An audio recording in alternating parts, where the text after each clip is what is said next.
Hello, this is the Tradesight U.S. Stocks and Futures Market Preview for Tuesday, the 5th of January, 2016. Welcome to the new year. Hope we had a good trading day on Monday. We started out green at least, although moderately in stocks, but green in futures and Forex for the year, which is good for us. And you always like to start the year off green in all the asset classes. It just makes life easier. Here's a look at the ES. This is the S&P futures contract daily chart. This is the true way to measure the markets. And we've got the daily chart up here. It doesn't show the gap, but we had a big negative day to start the week, and we'll show you the intraday action. There was a gap down, and pretty much that was it, as the rest of the world sold off as well. So we'll look through everything, get to that in a moment. Here's a look at the oil futures QM contract. Closed at 37.02. That's up 27.5 cents to start the year. And that was actually after rallying early in the session. It was up quite a bit and then gave it all back. Gold gained 60 cents, basically flat to start the year. So the S&P lost 31 points. That's off the lows of the session, but still definitely negative and nowhere near filling the gap that occurred. We'll show you that, like I said, in a moment. We did sweep the lows of the last 3 months, so that'll be interesting. If that cracks and holds and gets a close, we'll be in trouble. Here's the NASDAQ 100 index. This is interesting. The gap down, you can see much bigger here.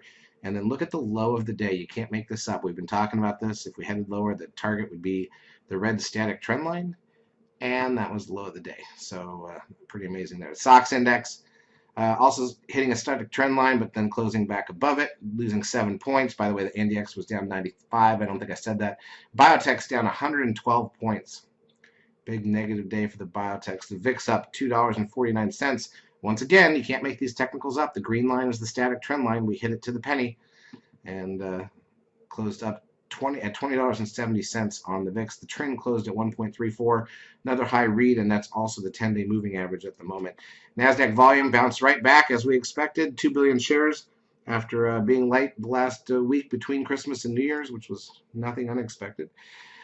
Boy, big negative breadth here. Negative 1,727 advanced decline ratio on the NASDAQ, negative 1132 on the New York, neither of which is positive, obviously, to start the year with such horrible breadth. Google down 18.57.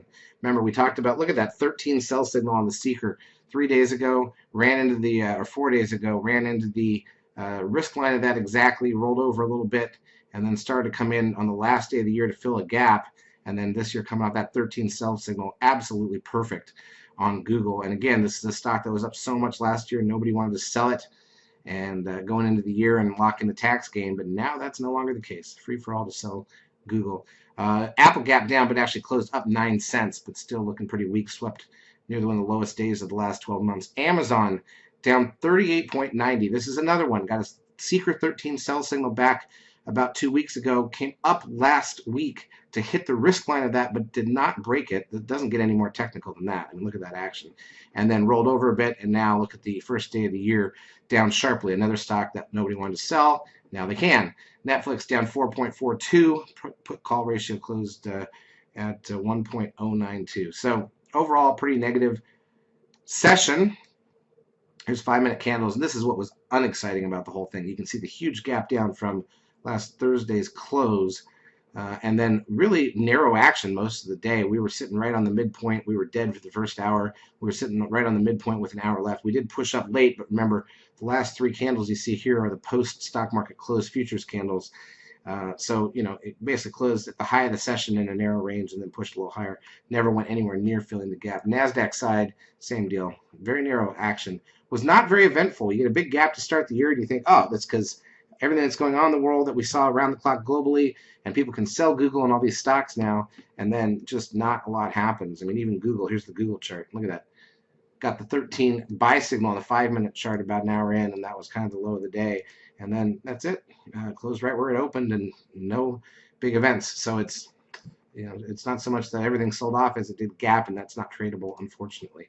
All right, so what do we have to look forward to in the markets as we do start out the year? One thing to keep in mind, there is the old rule about the markets that whatever happens the first 3 days of the year, if it's consistent, meaning, you know, mostly down for the first 3 days or mostly up, the rest of the month of January usually goes the other way. So far we've been down, although by a gap.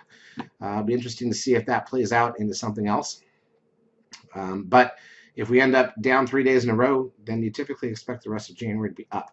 That would be interesting. I was kind of looking for a negative January in general, but if we're down sharply here today, tomorrow, and Thursday or Wednesday, then that's kind of usually that signal would tell you to be the opposite.